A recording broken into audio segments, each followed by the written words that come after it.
Welcome to Firsts in Fiction, your first stop for learning to write fantastic fiction. I'm your host, Aaron Gansky, author of The Bargain, The Hand of Adonai series, and Firsts in Fiction.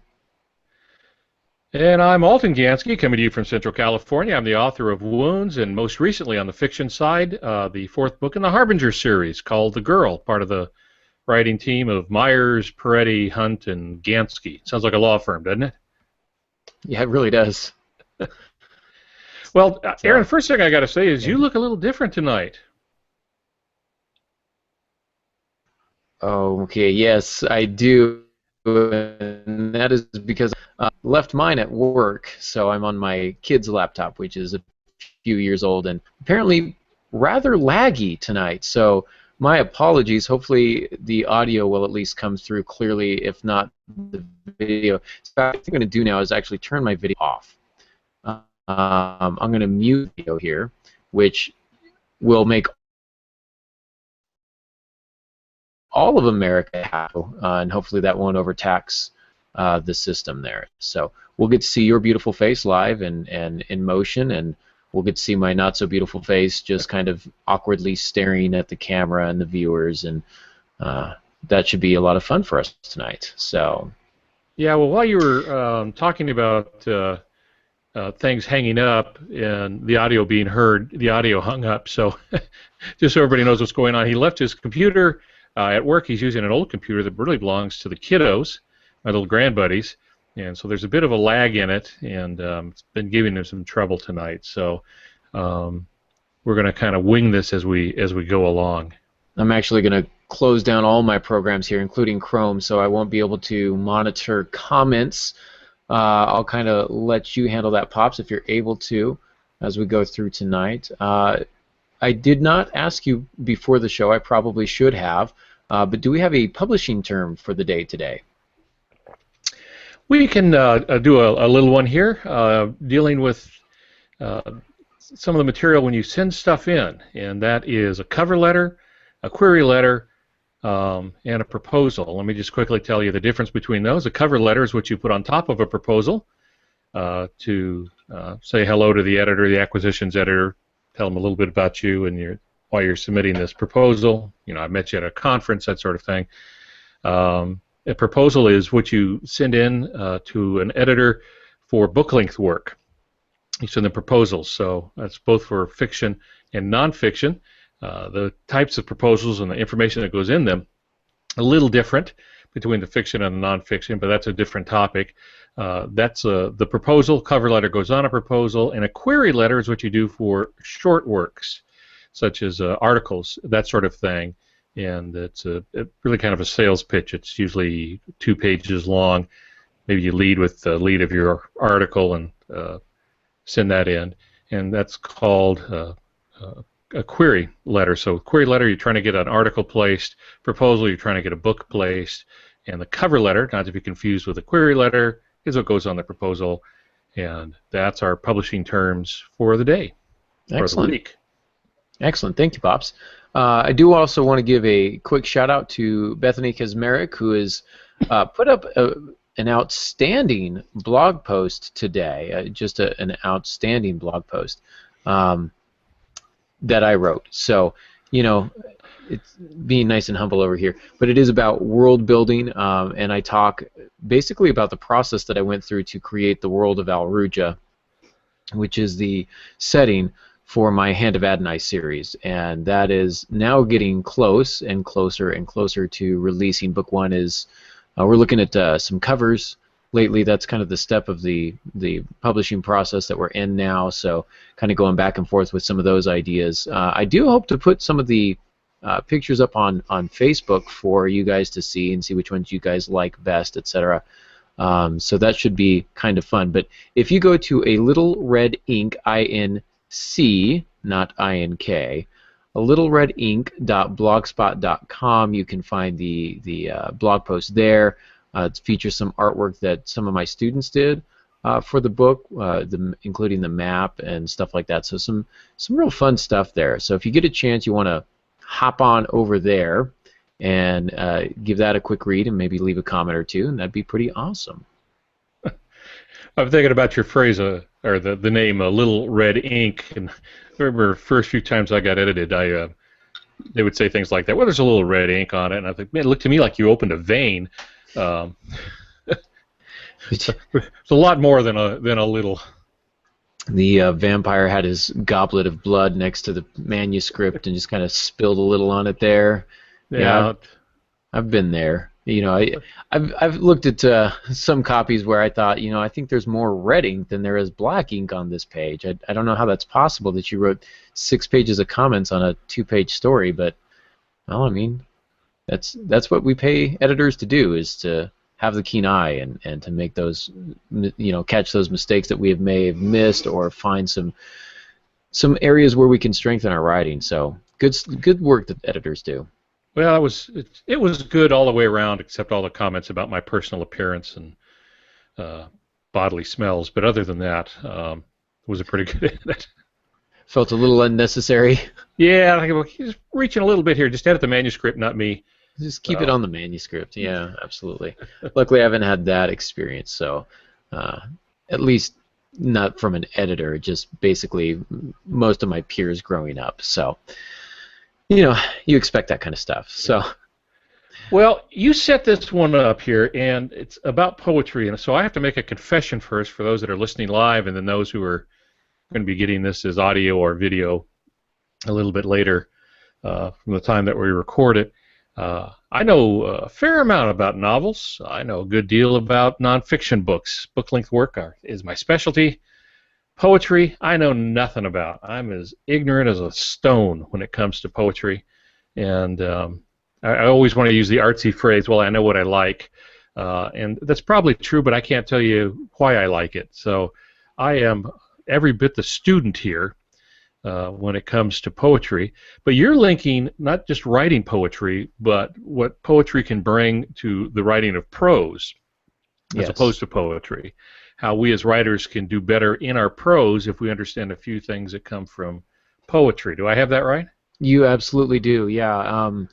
And I do want to kind of go on record as saying I'm not an expert on poetry. There's, millions of poets out there. Well, maybe not millions, but at least, thousands of poets out there that are much more gifted and knowledgeable on the subject matter than I. But I've done some studying in college in my undergrad, and even as a grad student, I took some poetry classes, and I practiced the art myself. I am not the greatest of poets, but I've written some good ones, and I learned a lot from. They're really two different forms. But what I realized as I was writing my prose is a lot of the poetry, a lot of the elements of poetry that I typically gravitate toward started kind of showing up in my work. And I think that's one thing that kind of helped establish my voice. When I kind of, found each writer seeks to find their own unique author's voice. And I think mine kind of hovers somewhere with, 1 foot in prose, 1 foot in poetry. And there are definitely times where I'm more poetic in my prose, and definitely times where I'm less poetic. But what I've found is that the prose always benefits when you can take some of the simple things that we do in poetry and apply them to our writing. Okay, well, let me ask you this then. When we sit down to write novels, because this podcast is about the writing of fiction, is it the writer's goal to be poetic from page 1 to the last page, to get through the epilogue and whatever else might be at the end of it? Or are there just times in the book where you crank up the poetic imagery a little, as a splash of color or something? How do you see that working? Yeah, I mean, if you want to write from page 1 to the epilogue in a poetic voice, and your name is not Homer, then it might be a little more challenging. Of course, he wrote the Odyssey and the Iliad and all that kind of stuff. Epic poetry was a thing back in the day. John Milton, right? Paradise Lost. That's an epic poem. You could even any of Shakespeare's works, all poetry. His plays, all done in iambic pentameter, blank verse. So it can be done. It's not often done now, and I would actually probably recommend against it, because most readers, at least kind of commercial readers, are looking for, when they pick up a novel, they want a novel. They don't want an epic poem. But like you say, Pops, there are moments where you really want to ratchet up that poetic language. Specifically, you mentioned imagery, which I think is one of the key points of poetry. And you just want to attain what Steve Almond called the lyric register. And he kind of comes, his prose has a highly musical quality as well, at certain moments. And that's kind of the heart of it, is finding the right moment for when you want to, kind of try out your poetic voice or your lyric voice if you're more musically minded. Music is a form of poetry. You want to find that lyric register, what he calls the lyric register, that poetic voice, and really spend some time kind of developing that, and like you say, using that heightened imagery to kind of pull your readers in. Okay, I want to make sure that I understand the term lyric registry. So we're talking about a lyric. Of course, a lyric in a song is a line of is a poetic line. It probably is it the proper terminology for a poem that is a poem and a set of lyrics the same thing? I'm gonna. There's probably somebody more qualified to answer that. In my thinking, yes, they're very similar. They're not exact, but they are very similar. And the reason I would draw a distinction between them is because usually lyrics in songs are more geared toward attaining rhyme, and some of the sound devices that you see in poetry, such as rhyming or the assonance or consonants, the alliteration starting with the same letter sound in multiple words, things like that. And so you get a lot of the sound qualities in lyrics, whereas poetry, a line of poetry may not rhyme, and it may not have particular sound devices. The thing they do have in common, both of them, is meter, and that's a rhythm. It's a particular beat to the line, and that's one of the big things, is that musical quality, the rhythm there that you're trying to attain. But I would distinguish between the two. Lyric is more focused on the sound devices, whereas poetry, I think, is generally more focused on the image, if that makes sense. All right, yeah, I think it does. But you're still talking about meter, so there's a certain rhythm to it, and I've noticed that when I'm reading certain books that just really grab my attention, and then I realize that it's not just straight prose, but it's prose that has some kind of rhythm to it that matches whatever the emotion's supposed to be. So it pulls me in a little bit, and thereby becomes more memorable. So is that what meter is? Is that rhythm, the dot, da dot, da dot, da da?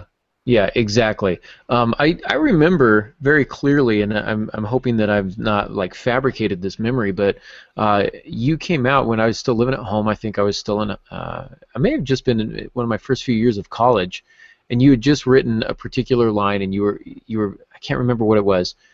But you really liked it, and you said, isn't this a great line? And I read it, and I said, oh, the reason you like this is because it's perfect iambic pentameter. It's exactly 10 syllables, and it matches that rhythm, the da-dum, da-dum, da-dum, da-dum, da-dum, and it was just perfect. And so it was interesting that you instinctively picked up on that without realizing it, but there's that innate quality in all of us that, I mean, if you think about the human biology, our heart is consistently beating. So there's a rhythm to our biology, right? We measure things in time, in cycles, and there's a certain amount of minutes in an hour, hours in a day, days in a week, etc. Everything kind of has a rhythm and a pace to it, including our biology. And I think we pick up on that naturally.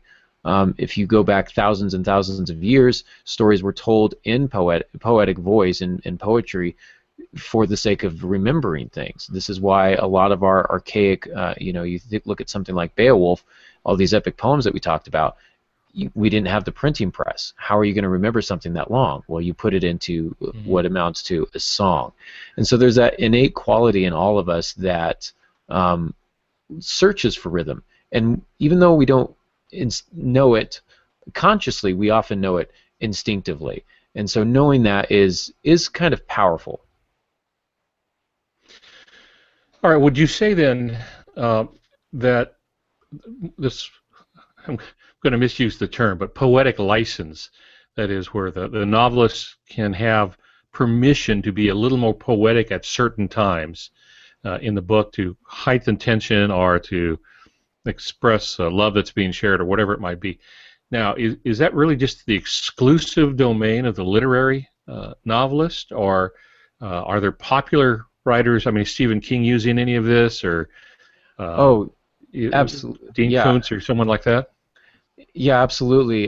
Dean Koontz does it. I'm trying to remember. Steve talked about this on a podcast earlier, a couple years, actually over a year ago now, um, in which there's somebody running from a killer, and he's running through a garden, and then there's like 2.5 pages of this description of a garden, and Steve mentioned that that was kind of distracting for him, and I thought, no, no, no, what he's doing is he's slowing things down. I often talk to my students about thinking in terms of photographs rather than thinking in terms of movies. There are definitely times where we want action, we want people moving, we want them running, we want them doing things, but then there are other times where we need to slow down and we need to use this detail. So yeah, I would say that there are several popular authors that do it. Dean Koontz, Stephen King is fantastic at it. Some would argue that he is a literary writer, but he's had lots of commercial success as well. Cormac McCarthy is definitely considered literary, but he's, I think, at the top of the game. I'm reading through Blood Meridian right now, which is incredibly violent, but the language is just so beautiful. And the violence in it is all the more shocking and powerful because of how he describes it. He hits that kind of a lyric register. So yeah, there are, I think the most popular commercial writers that we have right now are doing this naturally, perhaps instinctively, perhaps consciously, but they're all, the true masters of their craft know when you need to slow it down and when you need to speed it up. And I would say that slowing it down, that's when you're really reaching for that poetic register, that lyric voice. Okay, so that I understand this even better with this, when I was going over the notes that you sent, the PowerPoints that you sent, and not everyone will know this, but at the Writers Conference I direct, you're one of the faculty members, have been several times, and you teach several things really, but you also do our poetry track on that. And so I was going through the PowerPoints that you had, and you quoted someone, and I closed that one down because it was online, so I didn't want to leave another tab open here. But the poet writes about lovely gardens with real toads or something. Yeah. Yeah, Marianne Moore, in her poem "Poetry," describes poetry as imaginary gardens with real toads in them, and just a fantastic quote. And what I love about that, and this is really what this is for me the heart of poetry, and it kind of gets to the difference between how writers view the world versus how poets view the world. Which, by the way, is very similar. I don't think that there needs to be like a huge line of distinction. It's just one practices one form, another practices the other. But what I love about that imaginary gardens with real toads in them is this idea that poetry is the combination of our imagination and reality. And she says, furthermore, in that poem, she also says, nor till the literalists among us can demand on the one hand the raw material of poetry in all its rawness, and that which is on the other hand genuine, shall we have it. She talks about half poets, which is these people who will talk about these very vague, abstract concepts, which is, the realm of the imagination, but they don't have any tangible sensory detail, that imagery, that solid sensory input that we need as humans to relate to things. And vice versa, if you're doing only imagery and you don't have that imagination to take what is tangible and bring it into the realm of the abstract, then you don't have poetry. And so when I say abstract, what I'm talking about is think of concepts like justice or truth or love. These are things that are immeasurable, but they still exist. You cannot go over to your neighbor's house and ask for 2/4 cups of justice or 3/4 cups of love. I guess you could, but it would be kind of weird, cause some problems, I'm sure. But these types of abstractions that are still very strong in us, this is what moves us, right? These are the words that move us. These are the words that people fight wars over, and they resonate with us, but they are not tangible. and so there's no way for us to see justice or hear justice or smell justice or taste justice, etc. So what the poet does is they seek to find those abstract qualities in life and find tangible expressions to describe them and to intertwine them in such a way that they can truly make the unimaginable imaginable. I know poetic rhythm and imagery makes things more memorable, even when done in prose or in speech. Some of the greatest speeches that have been given, whether it's Lincoln's Gettysburg Address or Martin Luther King Jr. in Washington, D.C., I Have a Dream. It was like the third or fourth time that he had preached that. In fact, a couple of his supporters thought, oh, he's not going to give that one again. Well, it turned out to be one of the greatest speeches in history. But it becomes memorable because some thought is given to how the information is given. It's not just spoken like what we're doing here, but when he stands up and says, "I have a dream," and one day, and when it goes through, it's very poetic. And even his imagery when he starts the speech off, he says, "We've come to cash a check today." I'm talking about Martin Luther King Jr. again. "We've come to cash a check today and found the Bank of America." I forget how it goes now, but woefully underfunded or something like that. But anyway, but in other words, the check's going to bounce. And then he goes into the speech, which is considered one of the best ever given. But I think one of the reasons it does that is because of the structure. It uses what's known as Monroe's motivational sequence, which is a topic for another a podcast. But he was able to use poetic language. He doesn't just talk about children walking hand in hand in Georgia. They walk on the red clay of Georgia. So when he lists all these places, it's very, very visual. Now, are you saying that we can do that as writers in the novels when we set up settings, perhaps delve into inner emotions, that sort of thing?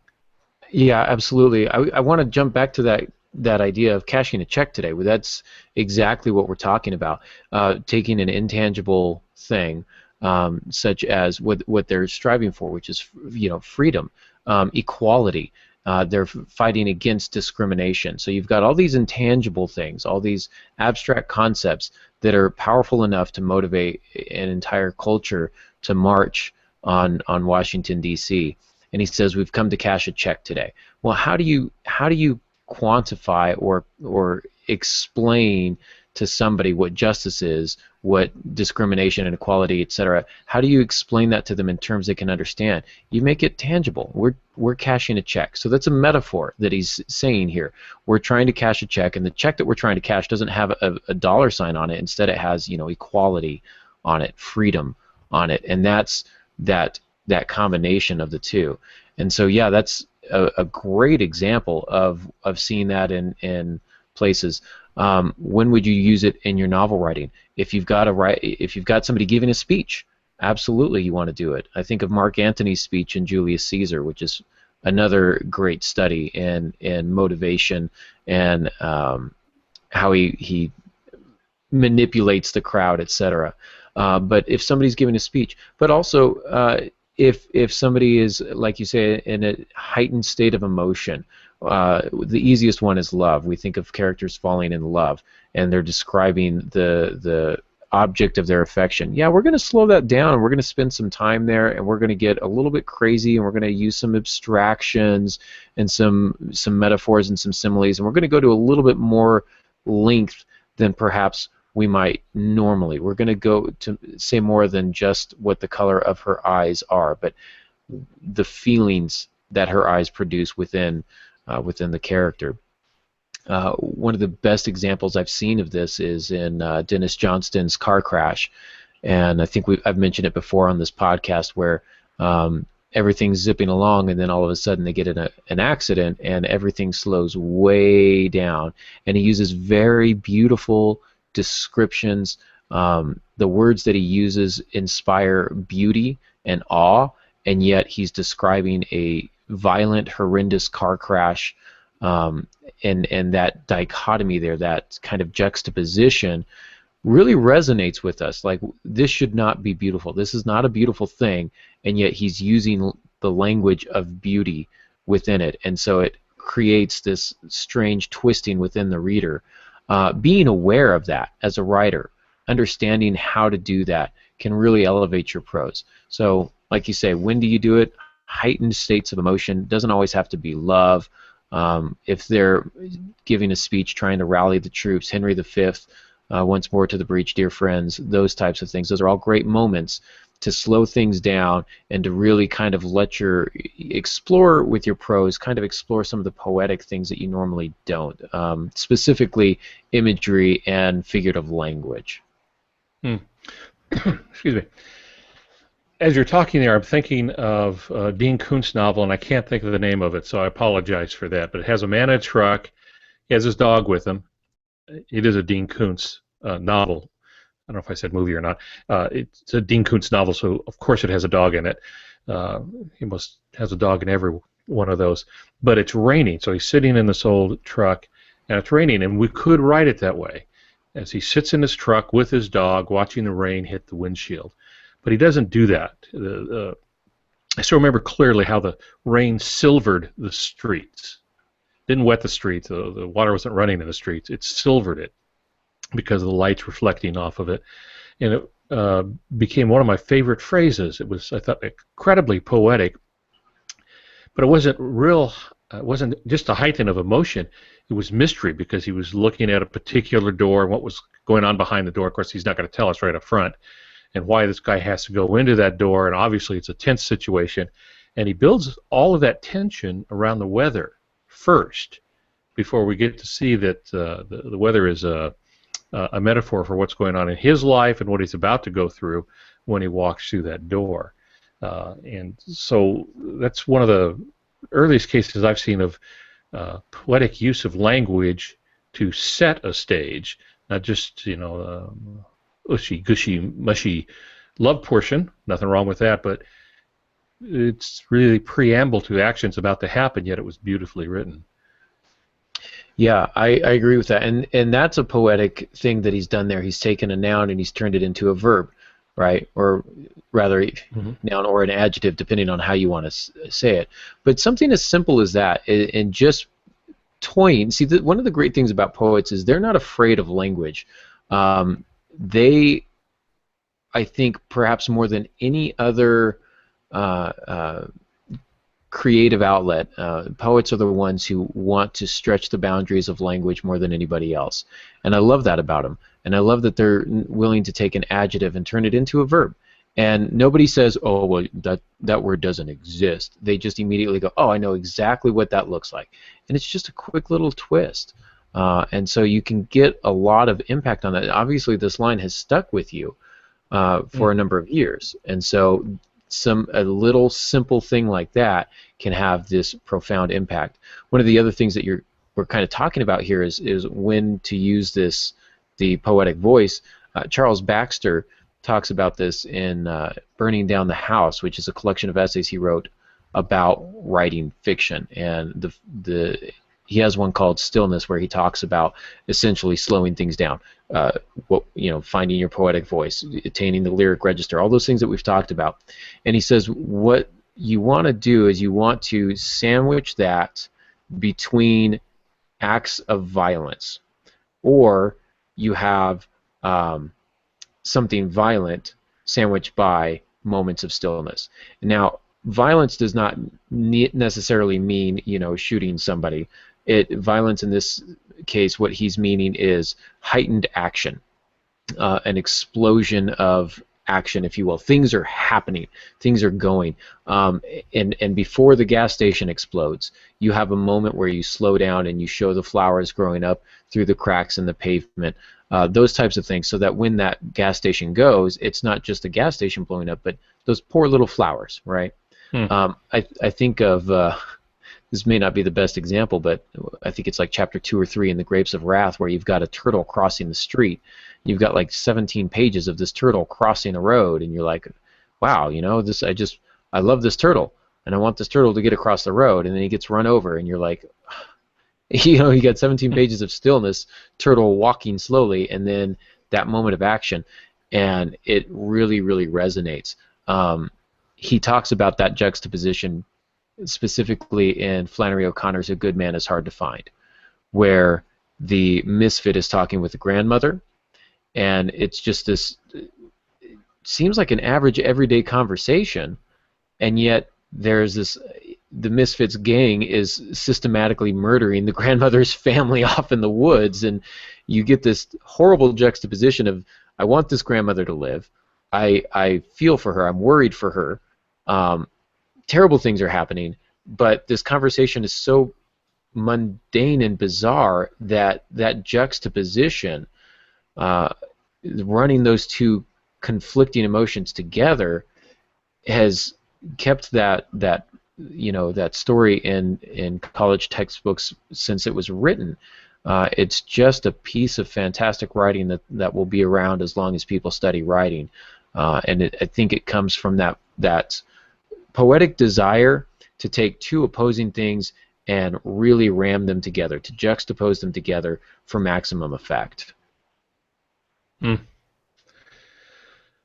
Well, alrighty, Aaron. What else should we know as novelists, fiction writers of, staggering genius that all of us who tune into First in Fiction are? What is it we need to know? Let me ask you this: where do we first apply it? We've mentioned setting, and we've mentioned height and emotion. Have we looked over anything? Overlooked anything? About times when to use it? Yes, when to become more poetic as opposed to emphasizing prose. I think when you really want to drive something home, when something's important to the story, when something matters greatly to the character, not necessarily just to us, but when something of import is on the line for our character, I think that's when we need to do it. I'm working on a novel now called The Autobiography of Harrison Sawyer, and it's about a father who's been estranged from his son for 22 years.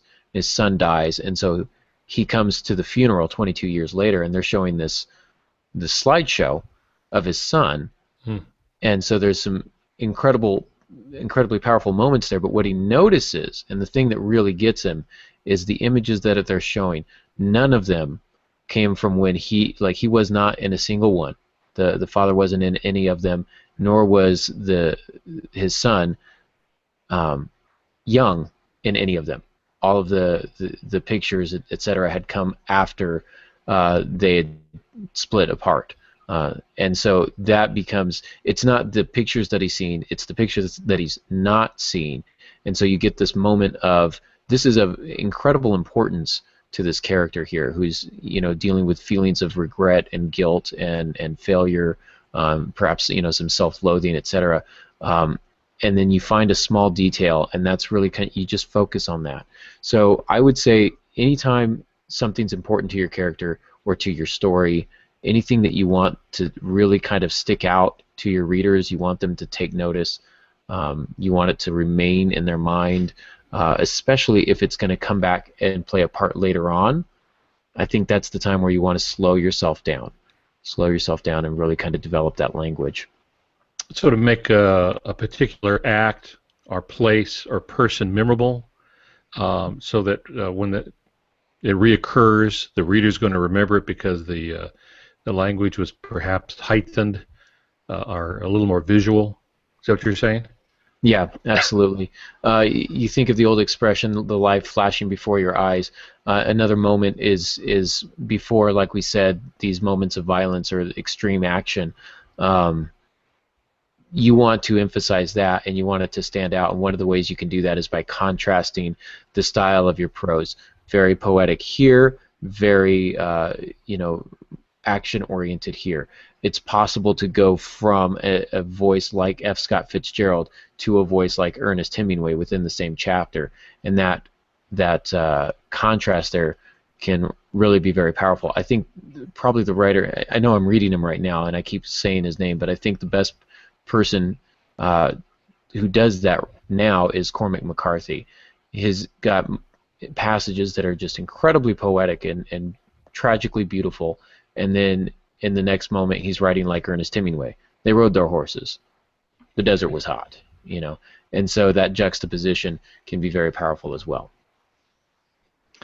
Reminds me of a sports program that was announcing football plays in the voice of famous writers, and they did Ernest Hemingway. Ernest Hemingway was he ran fast. He ran fast and he ran hard. He ran fast and he ran hard and he ran long. He ran fast, he ran hard, he ran long, and he reached for the ball. He reached for the ball as he ran. It was hilarious. I'm probably the only guy who's going to laugh at that, but I just thought it was very memorable. But I have another question for you, and the question is this: one of the problems that I see with new writers, and I know you see this when you do your acquisitions work and working with students and the like, but there's this tendency to overwrite called purple prose. Purple prose is being too flowery, being too overly graphic, spending too much time on things that don't matter, and amping up maybe some of the visuals just too much, or the setting too much. So how do we, as good fiction writers who want to be poetic at the right time, that is, we want to prove our prose all the time, but maybe being a little more poetic in our choice of words, how do we keep from going over into being somebody who's writing purple prose? Really fantastic question. So and you wish I'd asked you earlier. No, no.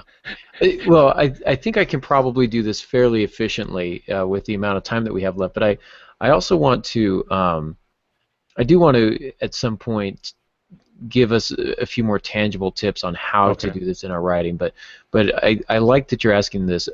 Yes, I do see purple prose all the time in this overwriting, and I think it's exactly like you said. It's people tend to overwrite things that don't matter.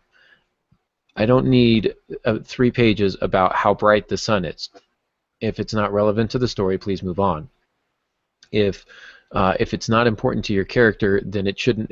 There's no reason really to waste the reader's time with it. And so there are certain things that you should just kind of keep going. I think of Anton Chekhov's, who said, if you want to affect the reader's heart, you must be cold. And so if you want to affect this sadness or sorrow, giving us 28 pages of her tears fell like rain and blah, blah, blah, blah, blah, we don't feel it as much. Instead, I was talking with my wife about this, and it was a real-life situation that made me think about writing, but please understand I love all of my sons equally, and I've got a special place in my heart for Josiah, but my goodness, if this dude stubs his toe, it's 3.5 weeks of whining.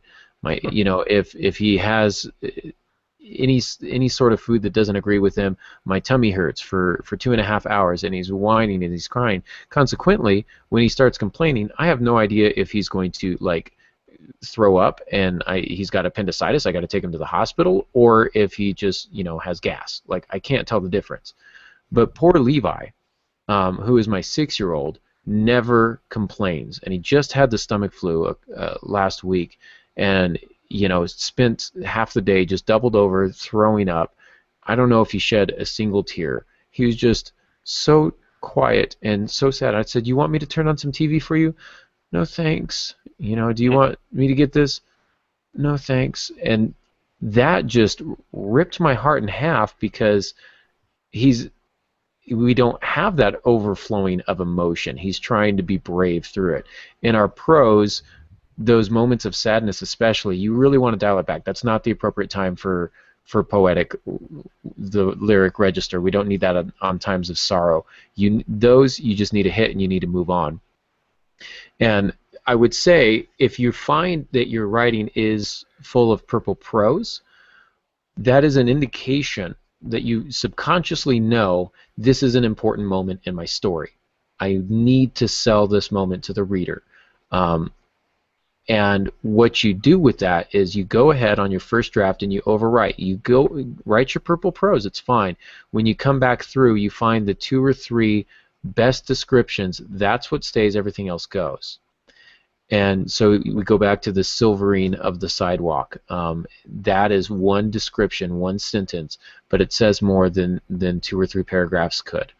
And so that's what you want to do, is find just those hard-hitting moments, put those in there. Everything else gets chopped. I remember once at a poetry class I took, our professor made us write an entire page just of just of images, sight, sound, smell, taste, touch, about a poem that we were going to write, a whole page. And then he said, you get to keep 2. And so everything else went. And he said, these 2 go in your poem. Nothing else makes it in your poem. And I go, well, why? Then why did we write a whole page? We might use some of those for a different poem later on, or you may not. But now you've done the hard work, and now you've found the best ones. And I'm, 99 times out of 100, they're not the first ones you come up with. So that purple prose sometimes is an indication to the writer that you're still searching for the right description. You haven't found it just yet. So keep writing until you find it, and then cut everything else. That's what I would say to that. Well, allow me to speak for listeners around the world that are listening to our program here. I want to thank you for not going poetic on us when you were talking about your son vomiting. I do appreciate that. Yeah, I was thinking about it, but perhaps that's not the Great right restraint, time. buddy. Yeah, not the right time or place. Sure, yeah. All right, I know that you have some other things you want to hit, so just jump in there and tell us what are the key things we need to know. Okay, so without trying to bore you with a deep study on iambic pentameter, I would say that if you're looking to establish a particular rhythm or meter in your prose, the simplest thing to do is to count syllables.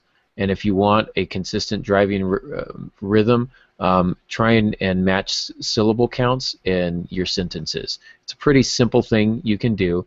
I don't know if you remember, old school haikus that are just, 5 syllables, 7 syllables, 5 syllables, but that kind of, repetition can create some pretty powerful effects. In the bargain, there are trains that run throughout the novel, and whenever I'm describing trains, I try and have some sort of rhythmic prose to go with it, because trains very much they have that rhythm, that churning to them. And so I try to do that. Some sentences are longer, some sentences are shorter, but I try and match them so that the sentence lengths are fairly consistent throughout in those particular passages where I'm trying to get that rhythm going. Conjunctions can do that as well. They can help create that rhythm and add an extra syllable or beat here where you need it. So little things like that. But Edgar Allan Poe's The Raven, was that iambic pentameter? Is that iambic pentameter? It is not. Once upon a midnight dreary. How many is that? That's 12, isn't it? No, it's 8. So it's while I pondered, weak and weary. Yeah, it's quatrameter. And I think it's iambic quatrameter through most of it, at least the first couple of lines. But I'd have to take another look at the stanzas. Emily Dickinson, which most people will recognize, she did quatrameter and tetrameter.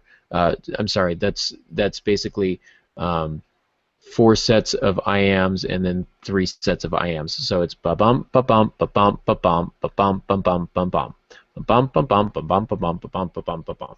So because I could not stop for death, death kindly stopped for me. The carriage held but ourselves in immortality. So it has that very sing-songy kind of a rhythm. So okay, yeah, alternating there. Alrighty, thanks for correcting me in public. I do that, and it's not like it's going on YouTube forever. Yeah. Yeah. I told you at the beginning, I know nothing about poetry, and I'm getting quite a lesson here, so I appreciate it. What else do you have for us? Okay. The other thing that I would recommend to you that we talked about already is juxtapositions. And a juxtaposition is taking 2 unlike things and running them together, kind of like an oxymoron, whereas an oxymoron might be like jumbo shrimp, where you get this contradiction in terms.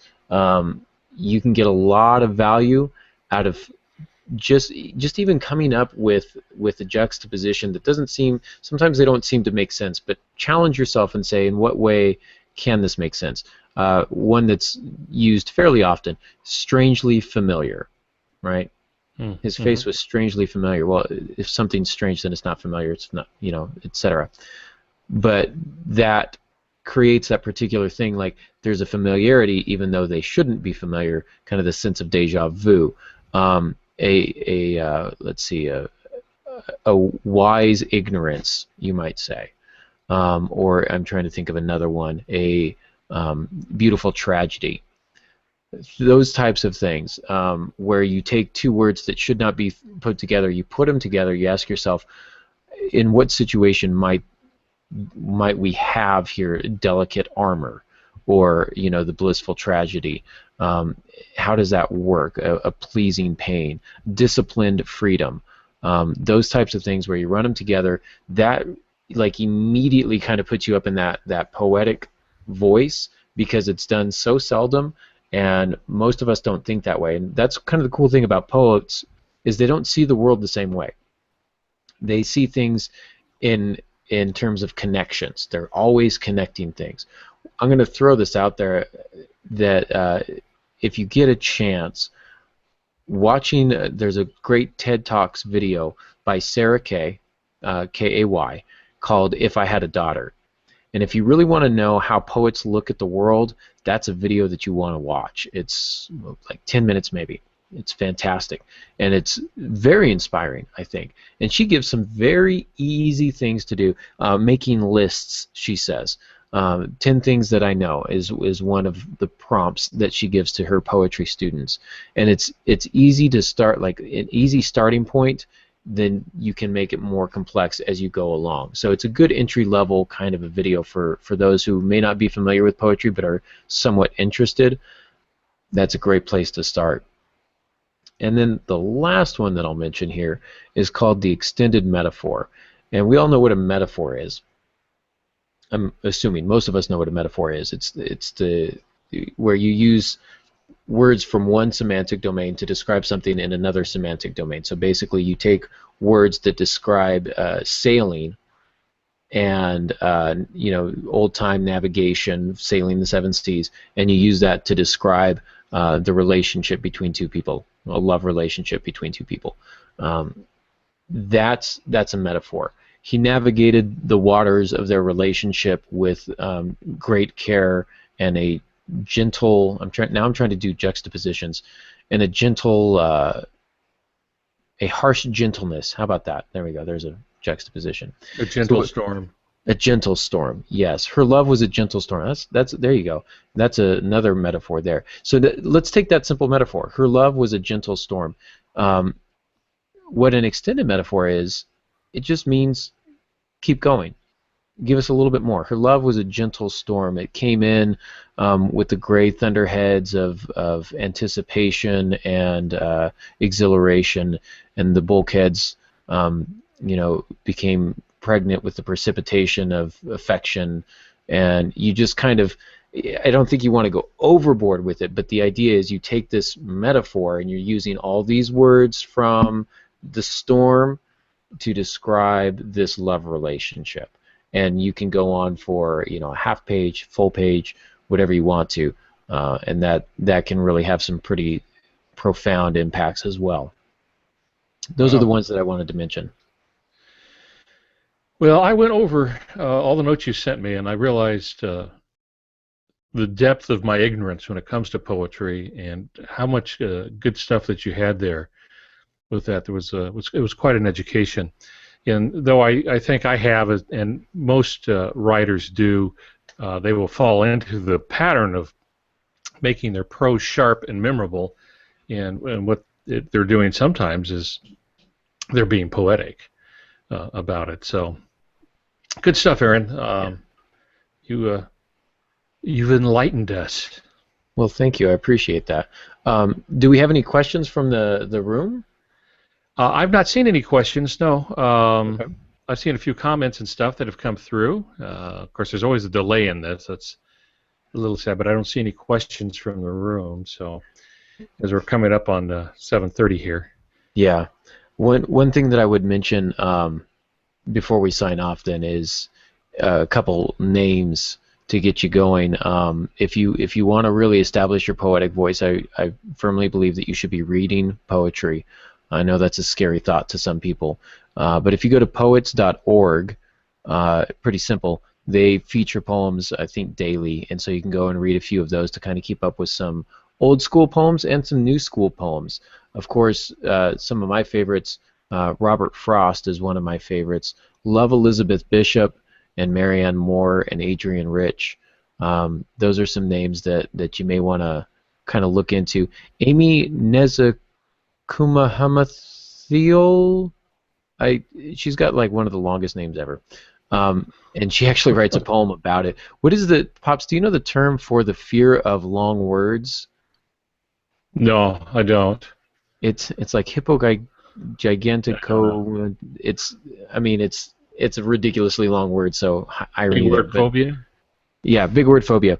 But she's got a poem titled that because her last name is super long. Anyhow, if you look up Amy, Aimee, Nez, Nez, she'll pop up. She's like the first one to pop up. She does some modern poetry, some really great stuff there.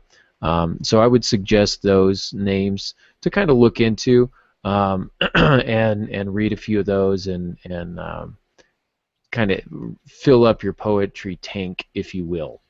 Another good thing you can do is subscribe to the Writer's Almanac newsletter that comes out daily, and they always have a poem. It begins with a poem. Yeah. And not only can you read it, and then it moves into it's so-and-so's birthday and was on this date in history that, and it's all related to literature. But there's always a poem in the beginning, and they're very big on poetry. They will every once in a while ask you to buy a poetry book if you want. And that's a good one. And not only can you read it, but there's a link that you can click on it, and it will be read to you. Garrison Keillor is the one who reads it, and he's got a very distinctive voice and presentation. So that's another easy one, and you get a little dose of that every day. So on that note, it is Barbara Kingsolver's birthday today. She wrote the Poisonwood Bible, which is a fantastic read, and if we're talking about poetic voice, she definitely hits that. She actually writes in that particular novel from the point of view of 3 different women, and it's really interesting to hear the distinctive voices that she achieves for each of them, but yet there's still some commonalities. So some really good stuff there. But you're talking about the reading of poetry, and one thing that many people do who have not studied poetry is when they read poetry, they stop at the end of a line, which you can do if the poem is like in some sort of strict form, like iambic pentameter, etc. But usually with free form poetry, the design is to read through the line. Okay, so you don't just stop at the end of the line, you read through to the next line. You read to the punctuation as you would read anything else. And so hearing that, if you haven't heard poetry read by somebody who understands poetry, it can be very, very powerful. Some really good stuff there. Molly Joe has taken a stab at answering your question, and I don't know if she's pulling our leg. I'm going to give it a shot here for fear of really big words. It looks like hippopotomonstrosequipediophobia. And I murdered that, so and I'd spell it for you, but it would take another half hour. So I actually think that's the right one. I remember looking it up, or I saw it in her book of poems called "At the Drive-In Volcano," and I was like, "What is this even a word?" And I had to look it up. I was like, "Oh, that is so great!" That I giggled when I read it. So some excellent stuff there. Well, I know I murdered the pronunciation of that. I would need some help. Oh, well, yeah. we've reached our time, Aaron. It's been very enlightening, and it gives me a lot to think about. Excellent, yeah. So I'll turn it over to you to sign us out. All right. Well, then I'm going to turn it right back over to you and ask where people can find you. Well, altongansky.com is still a good place to go. If you want to follow stuff about the Blue Ridge Mountain Christian Writers Conference, it's a couple ways to get there.